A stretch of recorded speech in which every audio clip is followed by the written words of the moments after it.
படிப்பு அப்படிங்கிறது வந்து சனநாயகப்படலை. எல்லாரும் படிக்க முடியாத ஒரு சூழல் இருந்த நேரம் ஒரு பனை ஓலையில எழுத்தாணியை பிடிச்சி எழுதும்போது அது வந்து ஒரு ஒரு சின்ன அளவிலான பிரதிகளை தான் நம்மளால வந்து உருவாக்க முடியும். அதனால தான் வந்து அந்த இலக்கண ஒழுங்கு இது மாதிரி விஷயங்கள்லாம் வந்து இதன் காரணமாகவே நிறைய வந்து பாட பேதங்கள்லாம் அந்த பழைய நூல்களில் இருந்தது.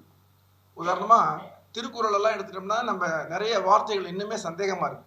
ஏன்னா பனை ஓலைகளில் வந்து புள்ளி வச்ச எழுத்துக்களை வந்து எழுத முடியாது. அதனால சில வார்த்தைகள் இந்த வார்த்தையை தான் வள்ளுவர் எழுதினாரா, இந்த வார்த்தையை தான் கம்பர் எழுதினாரா அப்படிங்கிற அந்த பேதங்கள்லாம் வந்து இன்னைக்கு இருக்குது. ஒரு யூகத்தினுடைய அடிப்படையில சில வார்த்தைகளை வந்து பின்னாடி படியெடுத்தவங்க எல்லாம் இது பண்ணிருக்கிறாங்க. ஆனா 20ஆம் நூற்றாண்டு தொடக்கத்துல கிட்டத்தட்ட 19ஆம் நூற்றாண்டு இறுதியில இந்த கவிதை வந்து ஒரு சரணாயக தன்மையை பெறுது. ஒரு ஃப்ரீ வெர்சஸ் அப்படிங்கிறது பேர்ட்ஸ் ஒர்க் மாதிரி இருக்கிறவங்க எழுதி பார்த்தாங்க. அந்த ஆங்கில வாசிப்பு உடையதால தமிழ்ல வந்து பாரதியார் மாதிரி இருக்கிறவங்க இந்த வசன கவிதைகளை எழுதி பார்த்தாங்க.